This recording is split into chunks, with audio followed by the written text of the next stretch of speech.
Hello there, I'm Chaos Ronin Beatmaker, and welcome to Lounge Ronin. All things, everything.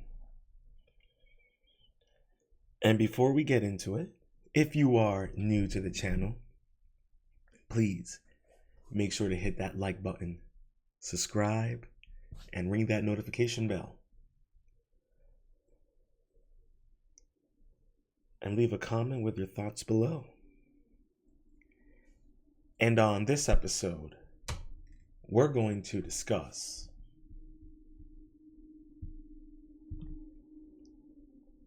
Dido, wanderer, politician, a Mediterranean princess turned African queen. And without further ado, let us get into it.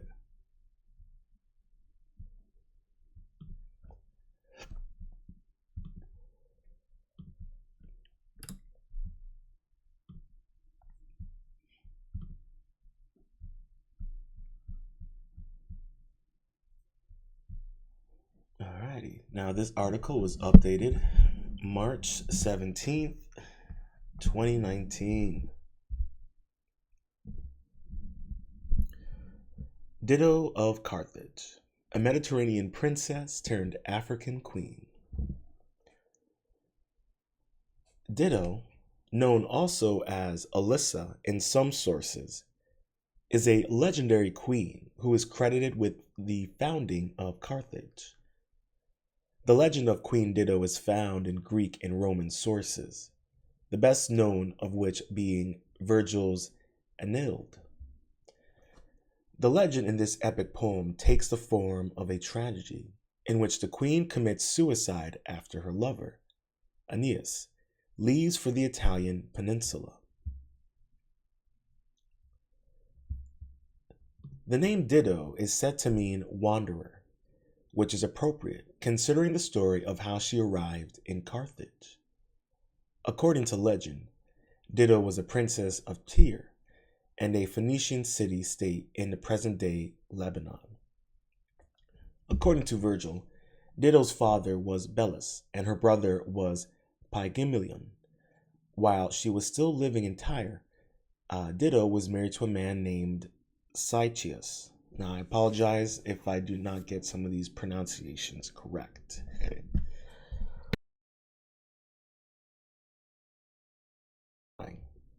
I am trying.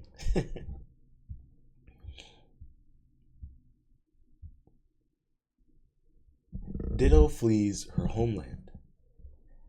Belus had hoped that after his death, the governance of Tyre would be divided equally between Dido and Pygmalion. This, however, was not to be. When the king died, Pygmalion immediately seized power and had Sychius murdered, as he desired his wealth.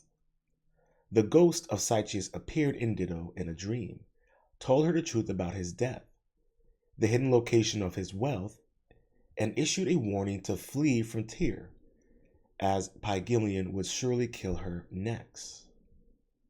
Therefore, Dido went to retrieve her dead husband's wealth and fled from the city with her supporters. Now, this is something that you would see happening in like Game of Thrones. It has that Game of Thrones vibe to it, but based on reality. What's interesting to me about it is these types of political takeovers are no different than politicians of our modern era. The only difference is, granted, some of them still actually, murder people. Shout out to Hillary Clinton. But most often than not, it's more of a character assassination via blackmail. So these same types of coup d'etats in these political atmospheres still happen today. More often than not, there's just less body bags. But, needless to say, we still have to deal with plenty of these types of assassinations. I mean, look what's going on with Boeing. Doesn't always have to be through politics. I mean, you look at the state of Western countries; they're mostly run by corporations. A corporate fascist state in many regards. And you could almost kind of say the same for many of those old kingdoms of old. I'm sure there's a little bit of that within the Roman Empire, but I digress. Let's get back to it.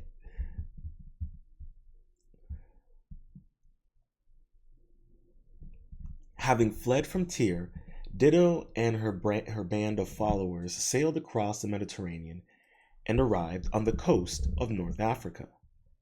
The former Tyrian princess met a local ruler by the name of Ibrus, who agreed to sell her as much land as the hide of a bull could cover. Dido demonstrated her shrewdness by first cutting the hide into stripes and then used it to encircle a large piece of land. It was here the city of Carthage was founded, and Dido became its first ruler. Um, Now, this kind of keeping with the theme, if you've noticed lately with our past shows covering a lot of these famous female historical figures of antiquity, there's always a continuous theme of these women being very highly intelligent and knowing how to, um, in many ways, scam or grift or cheat the system. So I really like seeing that these women's intelligence was also based upon their personality and the way they were able to think on their feet. We don't really get a lot of historical knowledge about these types of figures, especially when it pertains to female figures. But let's continue.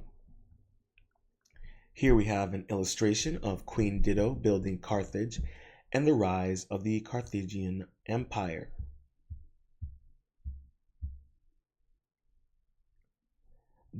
Queen Dido's life in Carthage. In time, Carthage prospered, and Ibrus sought Dido's hand in marriage. The queen, however, declined as she was still faithful to her late husband and would not marry another man. In one version of the legend, Ibrus would not take no for an answer and threatened to destroy Carthage if the queen persisted in his refusal. As a result, Dido saw no other choice but to commit uh, suicide, either by stabbing herself on a funeral pyre or by throwing herself onto the pyre's flames. That seems a bit excessive, but I digress. The better known version of the Dido myth, however, involves her encounter with Aeneas, who was wandering around the Mediterranean following the fall of Troy. Aeneas arrives in Carthage and it was being built and meets Dido. The queen welcomed Aeneas and his men and allowed them to stay in Carthage. Although Aeneas tried to woo Dido, he was unsuccessful, as the queen remained steadfast to the memory of her late husband. It was only through the intervention of Venus, specifically an arrow fired at Dido by Cupid, that Dido finally fell in love with the Trojan. Now, shout out to Queen Dido for staying faithful and loyal to her husband even after his death. They don't make him like that anymore. And it literally took an arrow from a god to make her fall in love again. Shout out to Dido. We need more loyal ones like her. Ladies, learn something.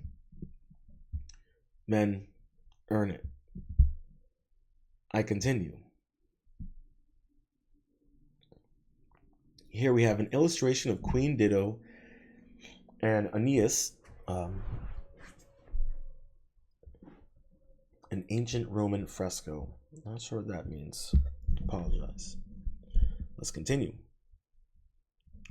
In time, Aeneas and Dido began living together as husband and wife, and the Trojans would have settled down for good in Carthage. This news, however, reaches the ears of Ibris. The king is said to be a demigod, and his father was Jupiter, while his mother was a Garamantian nymph. Therefore, he prayed to his father to complain about Dido and Aeneas. Jupiter answers his son's prayers by sending Mercury to remind Aeneas of his destiny and to prepare him for his journey.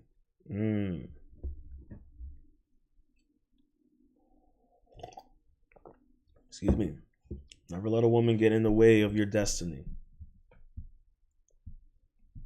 Interesting. We're going to have to look into that. Let's continue. Queen Dido is heartbroken. Aeneas and his men were compelled to leave Carthage in secret, and when Dido learned of this, she was heartbroken. As she saw the Trojan ships sailing away, she laid a curse on them, vowing eternal enmity between her descendants and the descendants of Aeneas. This is seen as a prophecy for the rivalry between Carthage and Rome, as well as the Punic Wars that would be fought between the two powers. The queen then ordered a pyre to be prepared so that she could burn all the things that Aeneas left behind. Once this was done, she got into the pyre, laid on the couch she said she shared with Aeneas, and killed herself with the sword he had given her.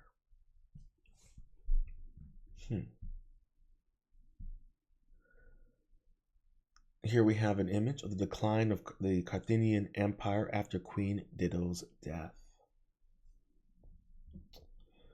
See, you leave it up to a fuckboy to ruin a queen's livelihood and kingdom.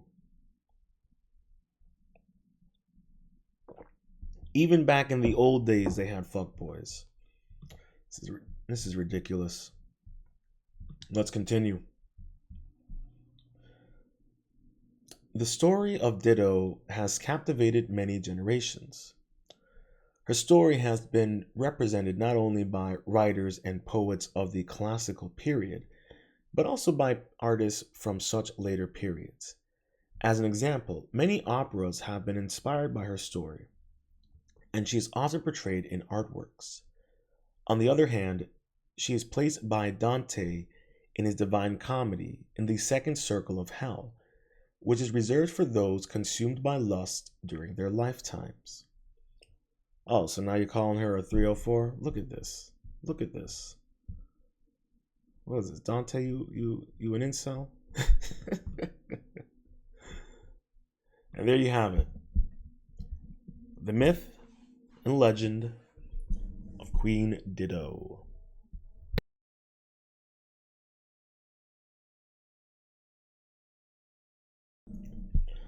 Fascinating little tale. Curious individual.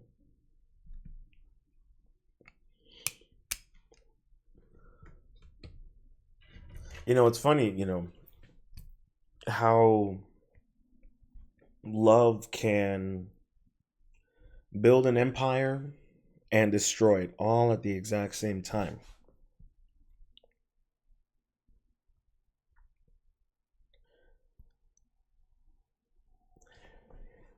And that same rhetoric, still presents itself today. How many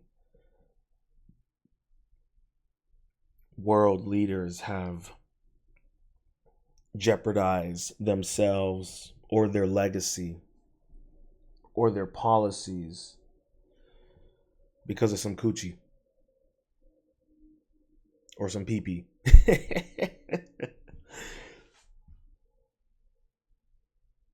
It is it's a fascinating thing what happens with powerful people and when they fall in love. Because you could almost, make the case that powerful people have no business falling in love. And I would say you might have a point there.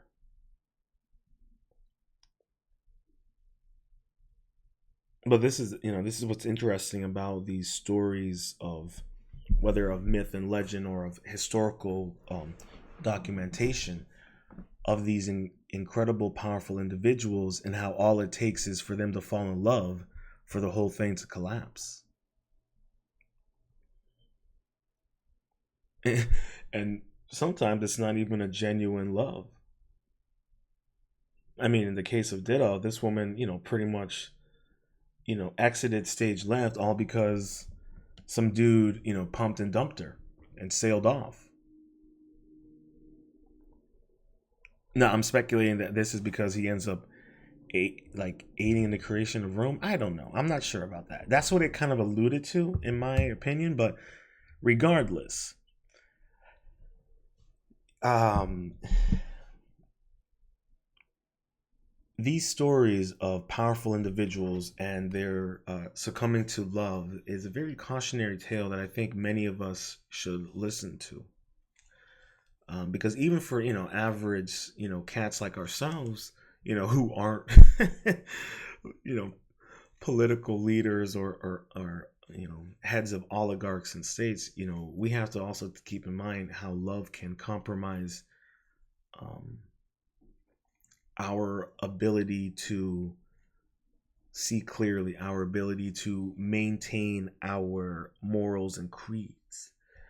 You could say right now, the Fresh and Fit podcast are learning the consequences of not practicing what you preach and falling in love with individuals where love is more of a financial commodity than a emotional well-being.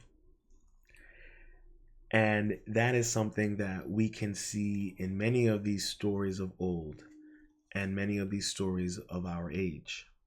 So, just something to keep in mind for individuals out there, that these are all cautionary tales for us as well to take into consideration.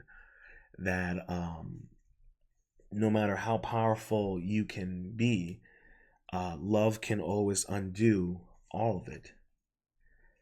And most often than not, if you look at some of these people, um, they don't make good decisions in regards to protecting and maintaining their power after they fall in love. A prenup can definitely save you a lot of headaches. They didn't have prenups back in the day. But nowadays they do. And even if you're not a millionaire, it's still ideal to make sure that you protect yourself in case things do not go as planned, happily ever after. And I think that's something that's very funny about, you know, falling in love and being in power, is that uh, it seems like you can't really have both. You can't have love and have absolute power. And I think many of these stories of these famous historical figures, and the fact that they were falling in love with people and it was compromising their ability to govern, it's no different than us. And I'm not saying don't fall in love. I mean, that's kind of crazy. I'm not saying don't fall in love, but I mean, don't. God, now I'm sounding like an asshole. I guess what I'm trying to say is, um, ensure that the love that you are growing into is one that will make you a better person even after you die. I think that's what I'm trying to say with all my words. And I think that is something that is very important for us to realize when we look at these historical figures who fall in love and it ends up costing them their kingdom or even their lives.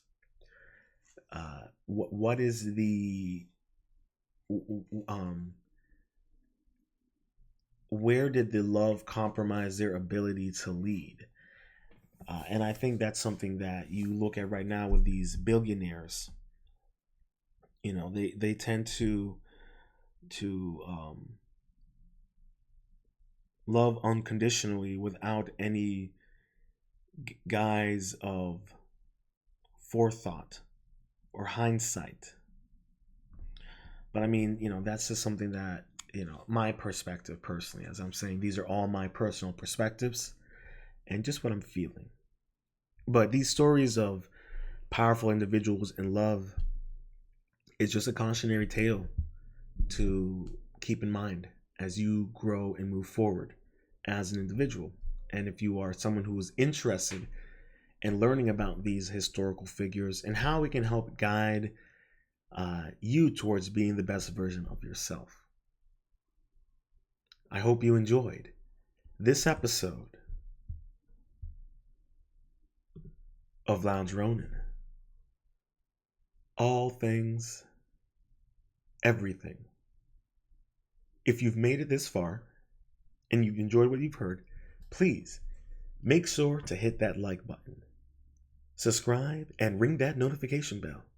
And please leave a comment with your thoughts below. And make sure to sprinkle in a little bit of that constructive criticism, as it helps me and the channel grow. And until next time, stay positive, stay focused, stay true, and much, much love.